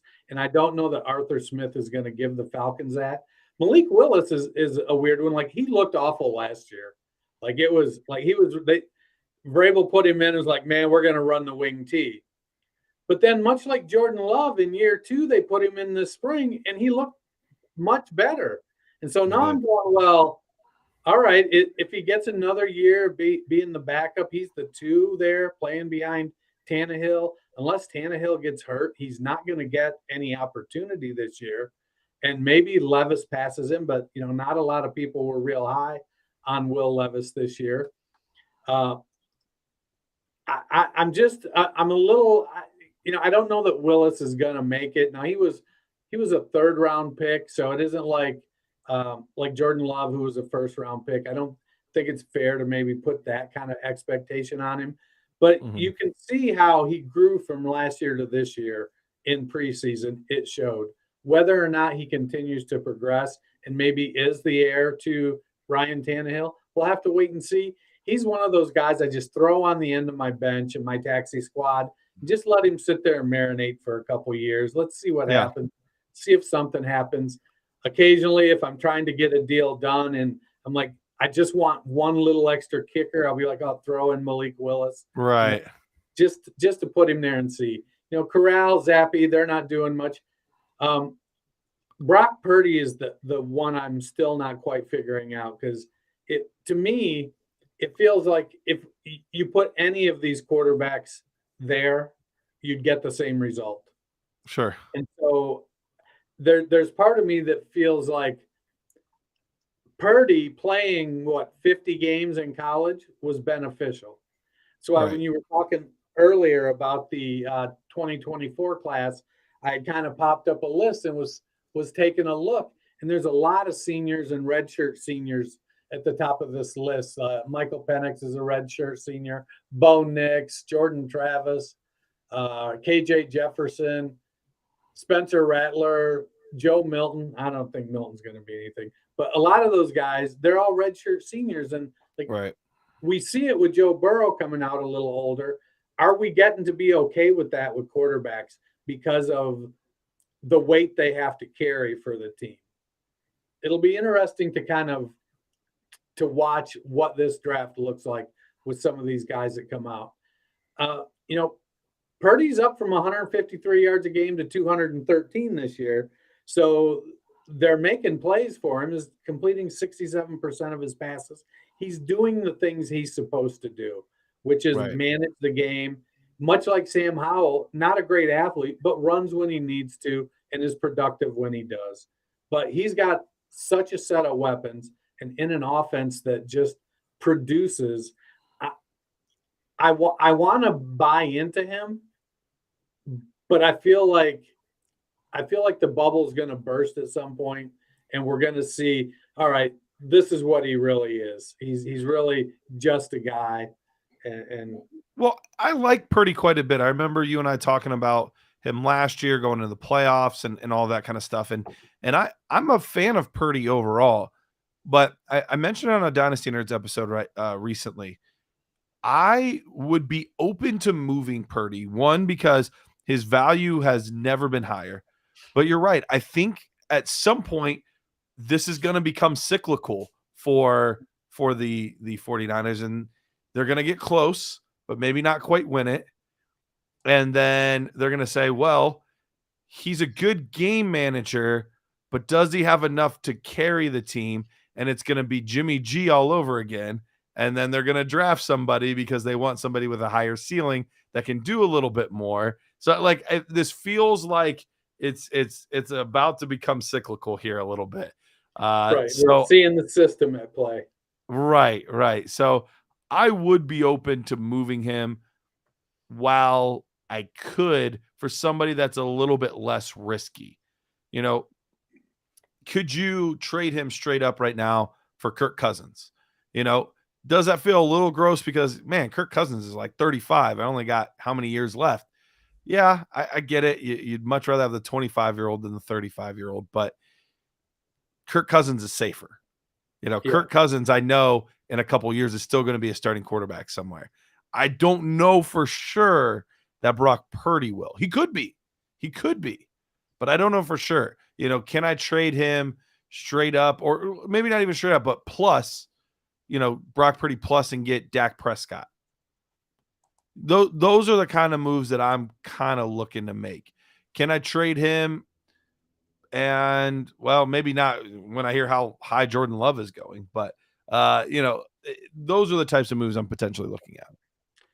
Yeah, Purdy, he doesn't seem like he's got a high ceiling. He doesn't feel like a guy that's going to ever throw for 35, 40 touchdowns consistently. Is he going to have one of those years? I think so. But like Kirk Cousins, you feel like he's going to put up a ton of touchdowns. He's going to throw for 4,500, maybe 5,000 yards. Even with just 3 or 4 years left in his career, it feels like you're going to get that out of Cousins. So I agree. You're going to take a little, you'll maybe lose a little in the long term because of Purdy's age by going with Cousins, but I love that move if you can pull it off. I don't have a single share of Brock Purdy. Oh, really? I've got a couple, but it was because I drafted him in like the 5th round last year in some super flex leagues, just as a, you know, I draft a quarterback or two every year as the, you know, we'll see what happens guy. Aiden O'Connell is the one I drafted quite a bit this year at the end of drafts as the, hey, we'll see what happens kind of guy. So we didn't touch as much on Sam Howell. Anything you want to talk about with Sam Howell? Because he's a real interesting one. We talked about him a little bit on the Nerds pod.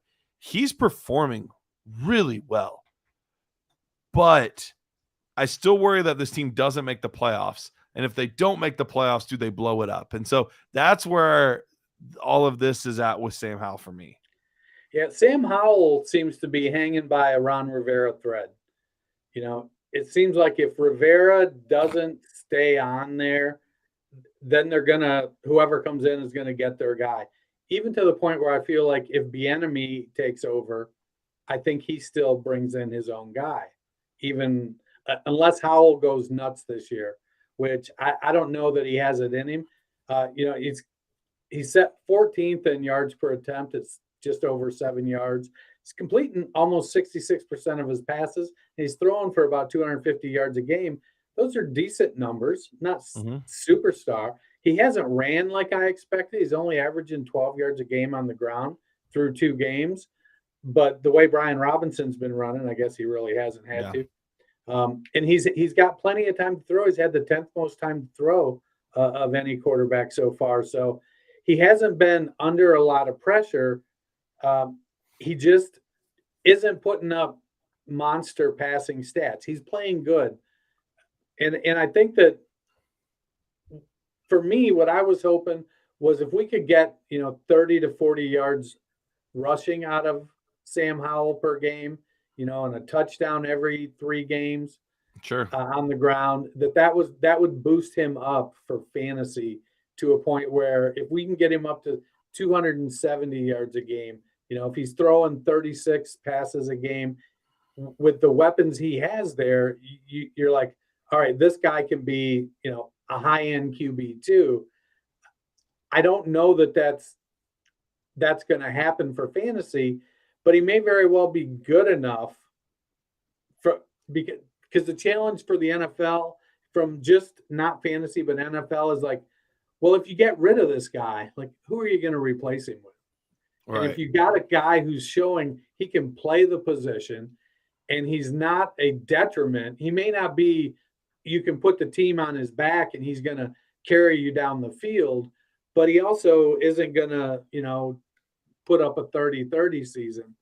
Then you can kind of, you see teams get a little more conservative, especially if they're not in a position to draft one of these high caliber early first round quarterbacks. And I don't think that they're going to be in that position. like Howell. He was my guy coming out in that class. I hope to see him continue to mature and get the ball to Dotson and McLaurin. He's got two excellent weapons. He really does. He really does. Let's move on from the 22 class to the 21 class. And there's quite a few quarterbacks in the class overall, but there's really only three main guys to talk about. And they were all taken within the top 5. Bryce Young, CJ Stroud, and Anthony Richardson. Dennis, let's start with the number 1 overall pick, Bryce Young. He's not been overly exciting so far. There've been a lot of kind of grumblings about him early, but it's not a very good team. He doesn't have a lot of help. What's your opinion on Bryce Young? So I was a CJ Stroud guy, and I wrestled all off season with whether or not that was homerism or whether I was being able to be objective. And the jury's still out on that, but I was a CJ Stroud guy, and I appreciate that Stroud is making me feel like it wasn't homerism. So Young he's struggling with his completion percentage, only 59.2%.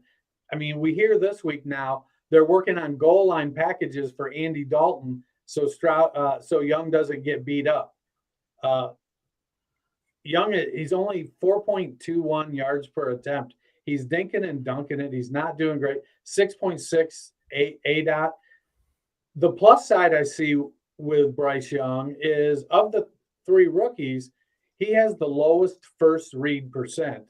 Now, I'm taking that to mean he's getting through his progressions better. So his first read percent is 46.5 versus CJ Stroud at 64.8 and Anthony Richardson at 68.1%. So, Richardson is getting it almost 70% of the time.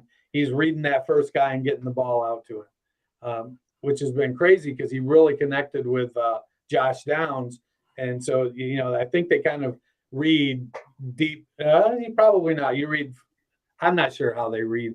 Feels like, and sometimes I feel like it's short, middle, deep. Other times it's like deep, intermediate, short. Maybe. Well, typically they have on their plays, they have kind of their own order of the reads. So this is the first read, and then typically it even goes a little more, right to left or left to right, depending on where the first read was. But it varies on each play. So Bryce is doing good. I think he's reading what's being given to him before he makes the decision what to do. It just seems like when he makes a decision, he's dumping it off short. Mm-hmm. So, is that a function of Adam Thielen and Hayden Hurst being there, and him feeling like they're always open? I don't know. But I want Young to be successful, but I don't know what that means. Right now, it feels like mid to high-ish QB2, getting to a point where, he can get the ball down the field. Because Carolina was supposed to have a pretty good offensive line. Well, they're not doing much for Miles Sanders, and with a 4.21 yards per attempt, it doesn't seem like they're doing much for the passing game. Stroud, on the other hand, he's completing almost 64% of his passes and almost 7 yards per attempt. So he's got the highest yards per attempt. So he's getting down the field. He's got an ADOT of 8.1. So he's taking chances. Some of it is that he's just holding on to the ball. His offensive line is a wreck, and he's just fighting for his life, trying to make a play. He's leading the league in sacks. It's like I looked at, he's been sacked 11 times through 2 games, and I just see David Carr all over again. And it makes me so nervous that he's just going to get the snot beat out of him for 3 years and then fade away. You don't want to see that. Richardson, he's kind of in the middle. It's 63.8%. He's slightly a tick up from CJ in percentage, but his ADOT or his YPA is 5.94 and his ADOT is 5. So he's checking down. He's with Richardson, he has that ability to run, and that's where he's making fantasy points happen is with the running game. Week 1, Richardson had a real nice connection with Josh Downs, surprisingly. And both weeks, he's had a good connection with Michael Pittman.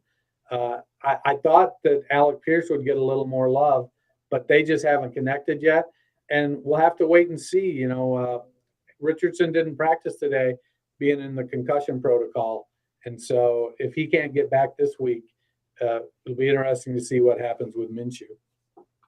Absolutely. Well, let's move on from the quarterback discussion and let's talk about, a little more patience or panic. We did that last week, and we've got some other players this week that I think we need to talk about. And one of them you've already mentioned, and it's a guy that you and I both like, but the overall community is starting to sour on this player because he is a quote volume back, and there's another back there that's performing well. I mean, you can't deny that he looks quick and explosive out there. So patience or panic on Najee Harris? So somebody in a chat the other day, and I wish I could remember who it was, just this week, they said they get kind of a Trent Richardson vibe from Najee. Like he's a little lazy, maybe. I don't get that. Does he work like Nick Chubb? I don't get that either, but I certainly don't get the Trent Richardson vibe. He's rushing for 4.6 yards per attempt. And I didn't look up, I don't have it handy, what his yards before contact are. But, Ian Harditz today, I was listening to Kendall Valenzuela and Pete Overzet, and they mentioned that Ian Harditz had tweeted out that Najee Harris has a negative yards before contact number through 2 games. So he's getting hit. Now, he's averaging over 4 yards a carry. He's making money after he gets hit. He's doing what he's supposed to, but he is a volume back. That's what he was his rookie year. It's what he was last year. It's what he still is this year. He's 6'1", 230 pounds. And what you want to do with Najee is you want to lean on him, let him pound that defense, give him, because he's not going to, he'll be okay, touches 0 through 10, but he's going to make his money on touches, 10 through 20 when that defense is like, man, I can't take no more of this. I'm just going to, hope he trips over me. And I don't know that Matt Canada and the Steelers have the patience for that right now, especially with Jaylen Warren popping off. Now, there's some concern that Warren can't handle the volume. He's getting enough, and I don't know that the Steelers are going to rush the ball 35 times, which would allow Warren to get a good amount of touches and Najee to get his 20. It just doesn't feel like that's going to happen, especially with Pickens and Deontay Johnson and, now Calvin Austin looking good. So he's going to have to maybe make something happen to warrant them not giving the ball to Jaylen Warren.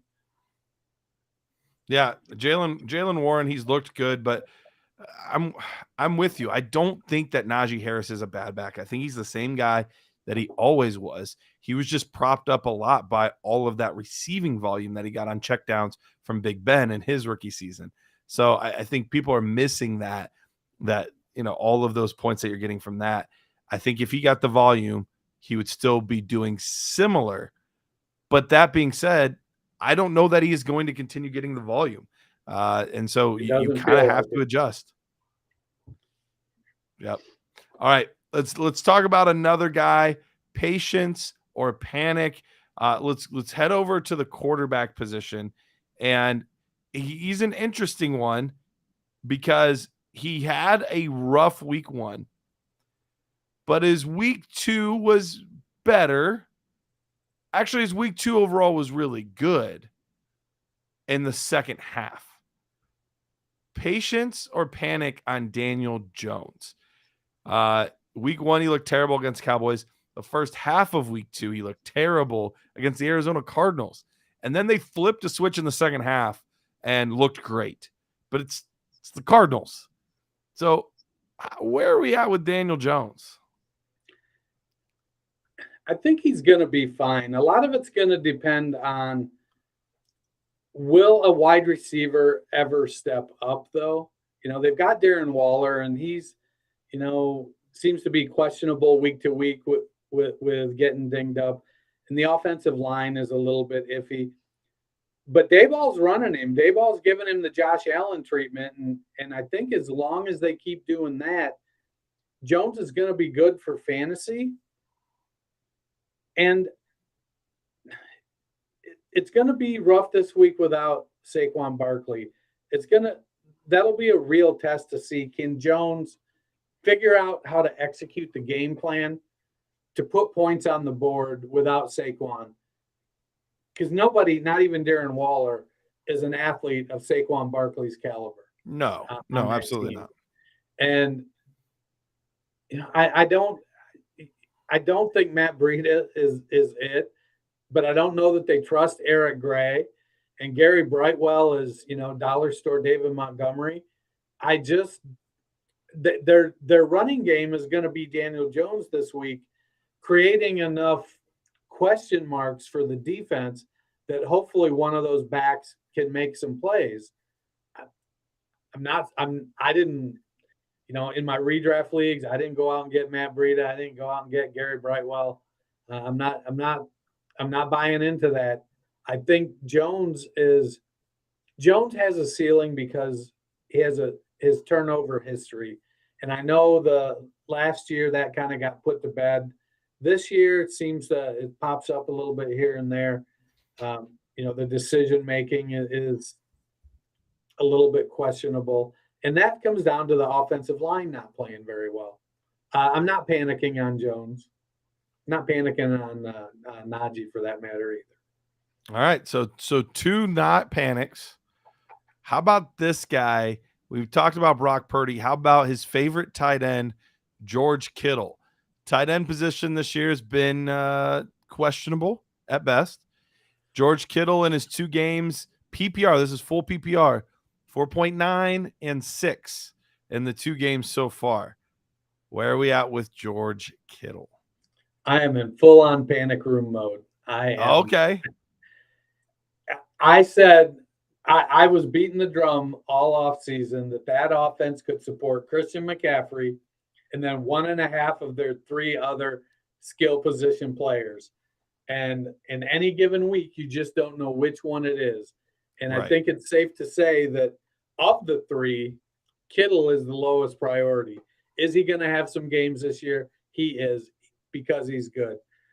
But he's not in a TJ Hawkinson role or a Darren Waller role or a Mark Andrews role. That's not, he's more of a Dawson Knox role. And sure. It's not great for fantasy.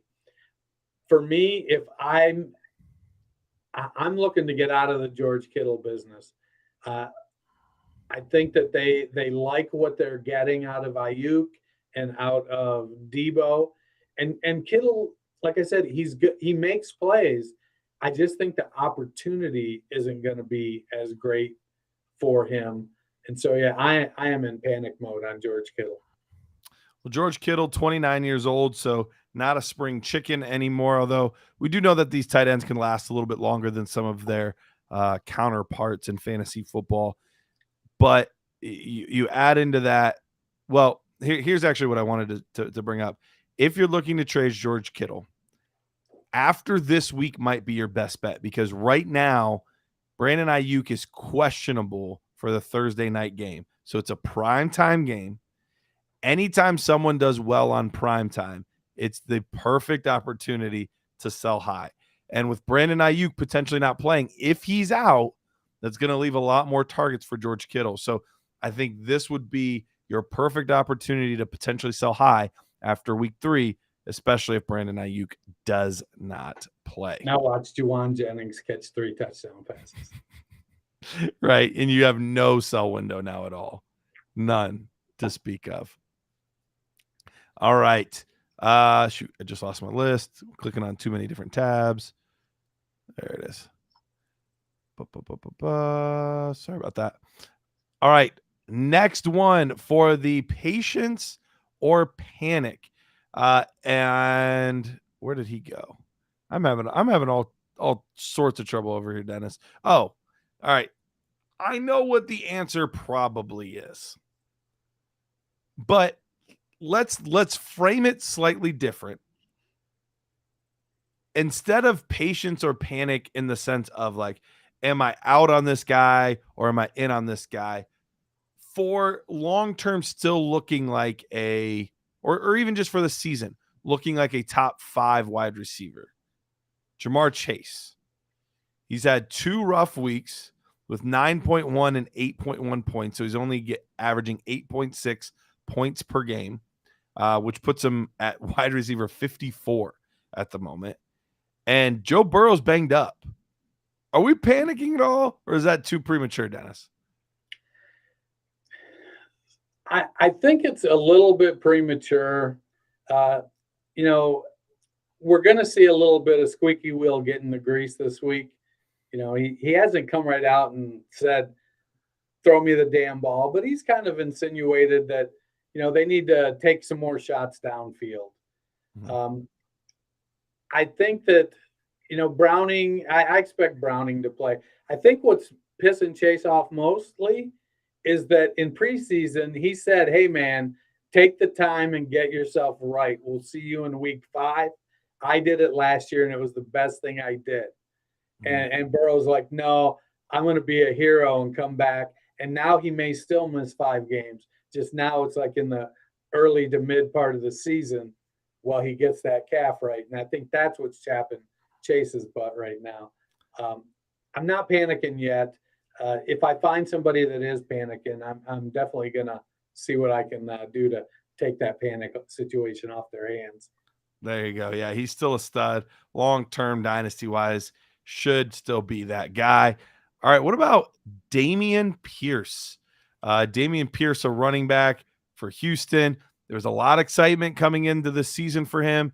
6.7 and 5.5 points in his first 2 games.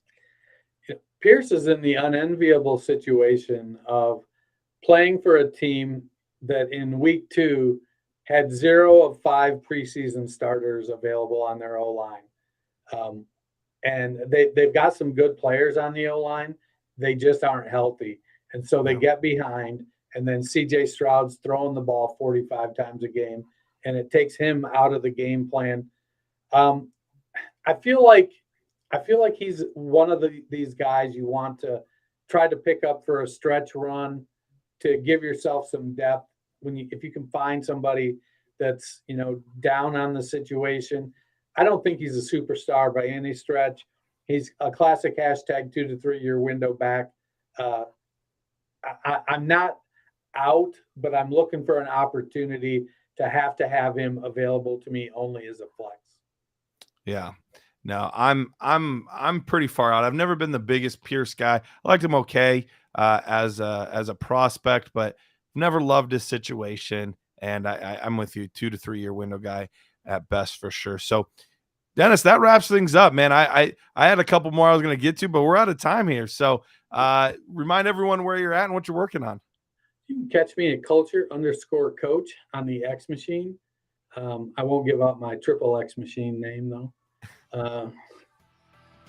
We got the Thursday. We got the Thursday night football game script coming out by Steven Pintato. The big one coming out Saturday that touches on all the games. Start sits, all kinds of stuff. Get over to the website. Awesome. Well, you can find me on Twitter at Dynasty Price. We will be back next week recapping everything from week 3 and looking to week 4. Love you guys. See you guys next week.